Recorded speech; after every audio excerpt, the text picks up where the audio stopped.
Hey everybody, my name is Gillian Chase, and I am a naturopathic medical student at the National University of Natural Medicine in Portland, Oregon. And right now, I'm in my school's rare book room, which is my favorite room on campus. I love coming here to study or just hang out, so I decided to film this video here today. And I'm making this video because over my time in school, I've gathered quite a few tips and tricks that can help you be successful specifically in a naturopathic medical program. So let me just jump right into it with what, in my opinion, is the most important tip of all, and that is to stay organized and prepared in all that you do, or at least aim to. There's a quote that I love that goes, "By failing to prepare, you are preparing to fail." And I found this to be so true in my own life. Looking back in times where I had a failure or underperformed in a certain task, I can always tie it back to being unorganized or just lacking adequate preparation. And this is empowering to me really because you can do anything that you set your mind to with enough preparation. And preparation is especially important in medical school when you have such limited time to do so many things. And those things aren't just school related, but really everything in your life. I think that it's crucial that you aim to be efficient with your time while in school in order to maintain a life and school balance. Because if you're not efficient with your time, it will really feel like you don't have time to do anything other than schoolwork. And that gets quite exhausting. So, to stay on top of everything, I do two very important things that I would recommend you do the same. The first thing that I do is keep a detailed planner with a running to-do list at all times. Some people just use their phone calendar as a planner, which works just fine. I just prefer to have just my scheduled classes in my phone calendar with the classroom that it's in, so I don't get lost when I'm in a hurry. But then I'll also keep a physical planner with me, and that includes my running to-do list. And this to-do list doesn't just include school tasks, but it also includes errands, household tasks, even sometimes self-care tasks, and this just helps me to be most efficient with my time. So, keeping a planner with a running to-do list is the first thing that I do to stay organized and prepared. But the second thing that I do is take about 10 minutes every Sunday preparing for the week I have ahead of me. So for me, this looks like downloading all of the PowerPoint slide decks for my classes for the following week and organizing them under their retrospective courses on Notability, which is my note-taking app that I use. And I'll go over how I do this later in the video for those of you who are curious. I'll also glance at what will be covered that week, so I at least have kind of a basic understanding of what I'll be learning. And this helps me with retention, really. I'll write myself notes also in my planner for events that are coming up, when I need to bring medical equipment to certain classes, when I need to remember to clip my fingernails if I'll be doing palpations and stuff like that. And it may seem silly to have to write yourself notes for little things like that, but trust me, you will have a lot on your mind while in school, so these notes help a ton to just keep up with everything, really. And lastly, during this prep time every week, I'll also think about dinners and lunches and maybe write myself a grocery list for the week. So that's my first tip.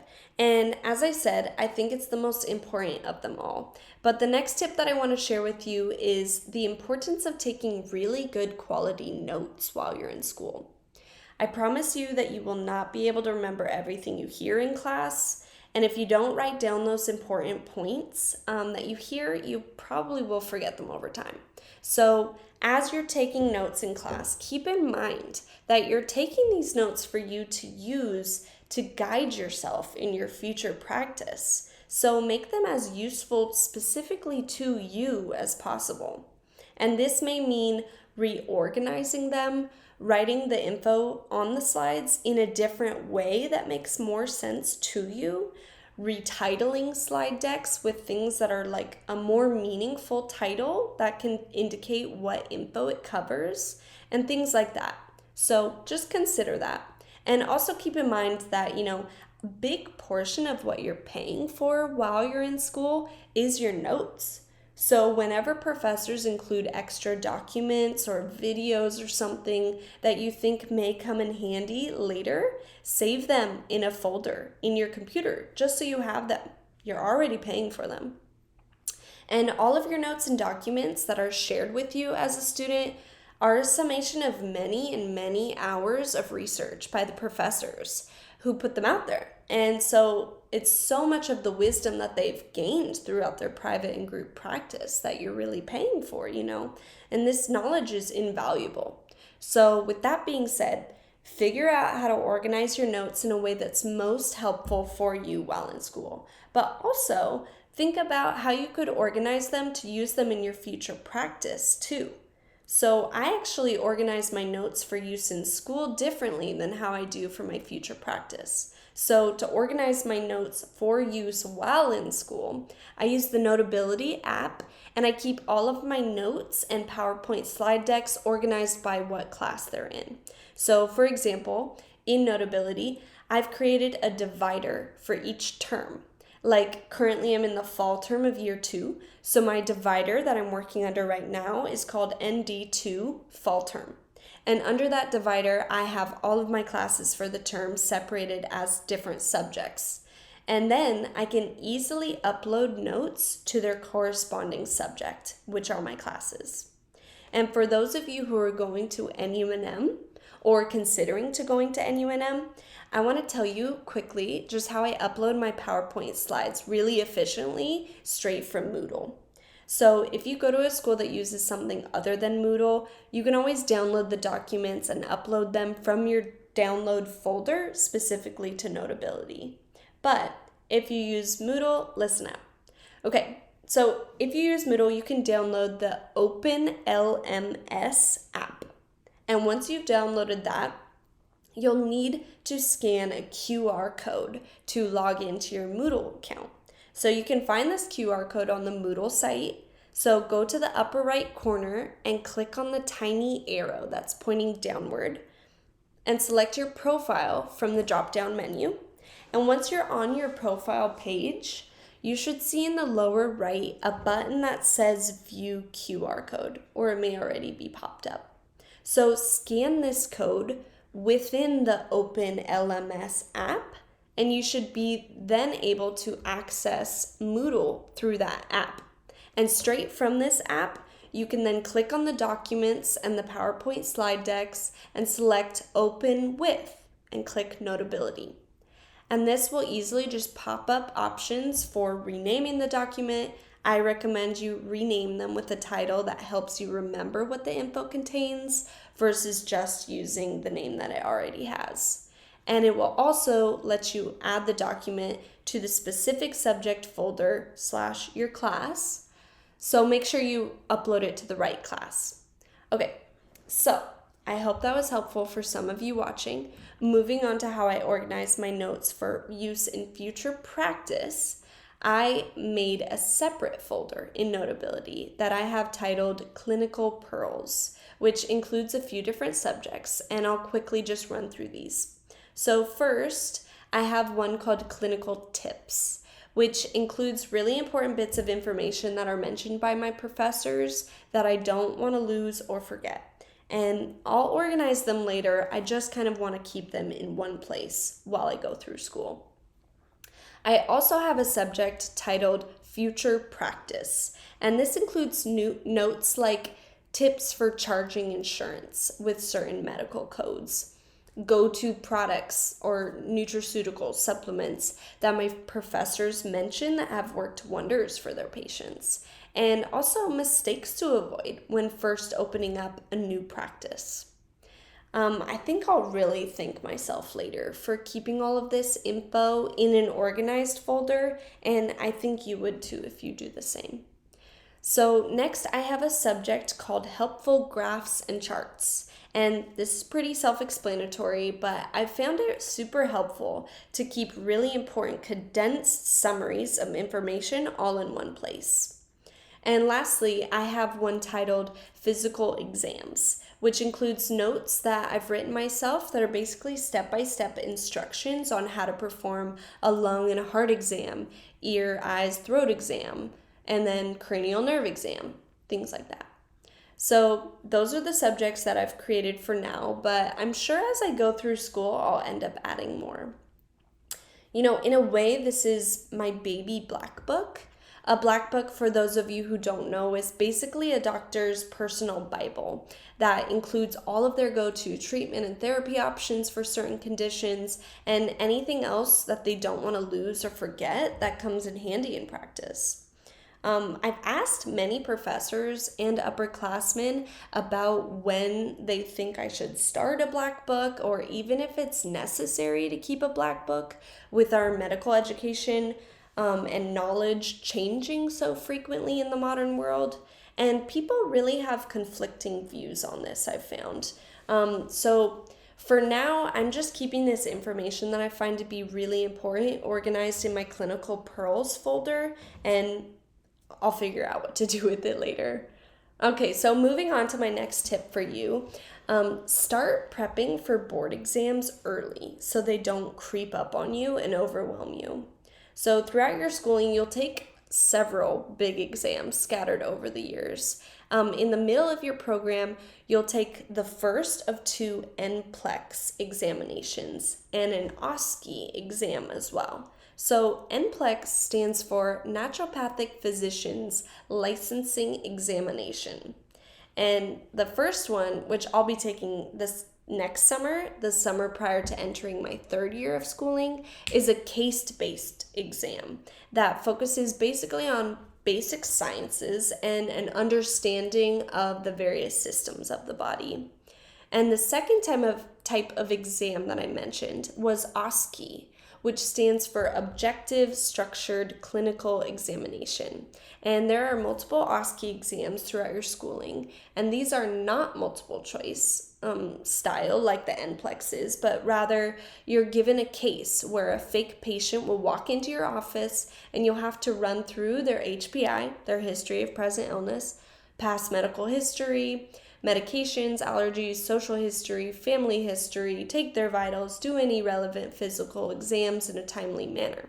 So this one is far more practical and hands-on, and my tip for you for preparing to these exams is really just to keep them in the back of your mind and give yourself adequate time to prepare for them as they're approaching.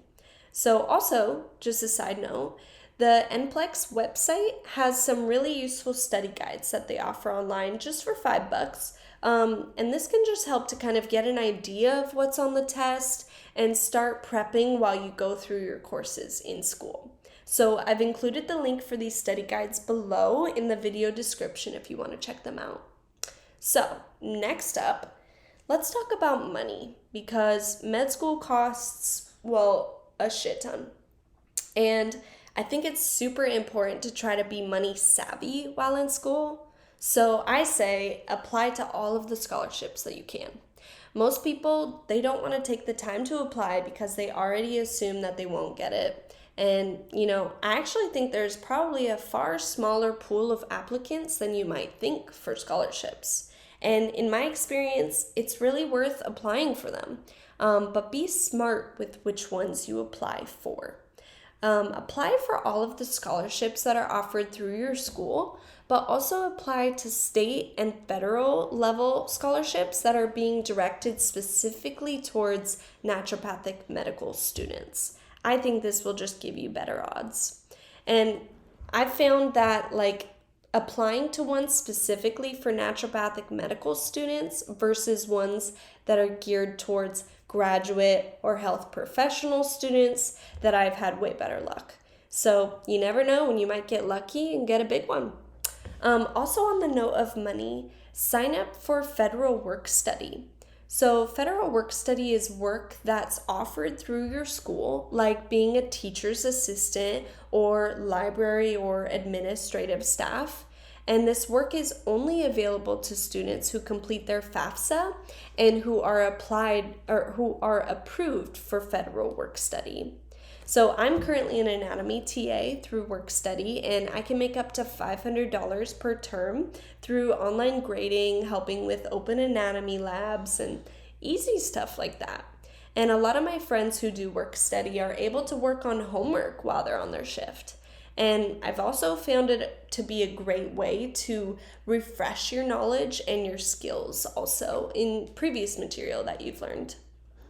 Also, side note, if you qualify for federal work study, you are eligible for your state's food assistance program, which can really help with buying groceries. So personally, I use Oregon's SNAP food assistance program, and I'm able to buy almost all of my groceries for the month with the food benefits. Okay, so I have 2 final tips for you. The first is something that I've mentioned in a previous video, but I think it's super helpful for finding success while you're in school. So I say establish a helpful morning and night routine for you. And this can include prepping your outfit and your school bag with everything you need for the next day and preparing a breakfast and or lunch for the following day as well. And this can also include mindfulness or breath work before bed or before starting your day. Anything that you think will make you feel better prepared and ready for the day ahead of you. For me, I prep my breakfast and lunch the night before, and I put my supplements and herbs in a little baggie with my breakfast, fill my water, prep my tea or broth in the winter time, and I'll plan to reheat it in the morning. I lay out my outfit the night before because if I didn't, I'd wear sweats every day. And lastly, I prep my school bag and I make sure that all of my devices are charged overnight. And this routine works really well for me, but yours is bound to look different. So just take some time to think about what is manageable and achievable that will work best for you and your schedule and set you up for success. So my very last tip for you before I go is to keep an end goal in mind while you're in school. And this goal can be a moving target, and for me, it certainly is. You know, when I first applied to ND school, I had the end goal of becoming a naturopathic midwife in mind. And with this goal in mind, I shadowed and interviewed several midwives, and I went to public talks aimed towards people who were considering becoming a midwife. And through all of this education, I learned that it just wasn't the path for me. And with this insight, I was able to redirect my energy towards a new target, which is to become a proficient primary care provider who can educate folks on their health and spread knowledge and awareness of simple treatments for common ailments that they could easily implement at home. And this end goal may change as I continue through schooling, but with this new goal in mind, I can now go to conferences that focus on my interests. I've joined clubs through my school like the Herb Society so I can strengthen my herbal knowledge, and I plan to preceptor naturopathic PCPs who I admire and align with. And this just helps me kind of narrow in my focus, but also not box me in. You know, my end goal will always be fluid and will just be my interests that change and following where my interests are at the given moment. So I just suggest that you check in with yourself often and ask if what you're doing is aligning with your interests still. And if not, maybe you need to pivot. And in my personal opinion, this is how we can show up as our most authentic selves in the world, by pursuing our unique interests and exploring them deeply. And if those interests change, that's perfectly fine. Follow your new ones. So that was my last tip for you. Please keep in mind, I'm only in my second year out of 4 in the program, so I may have to make a part 2 to this video by the time that I graduate.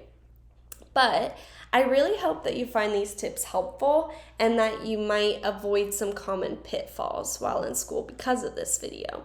So drop any comments or questions that you might have for me below, and I'll make sure to get back to you ASAP. And also, if you're in school and you have some other tips that I didn't mention, drop those in the comments too and help out your future colleagues. So thank you so much for watching. Please subscribe for more content like this and follow my Instagram at holisticallygillian for more frequent health education posts. See you later.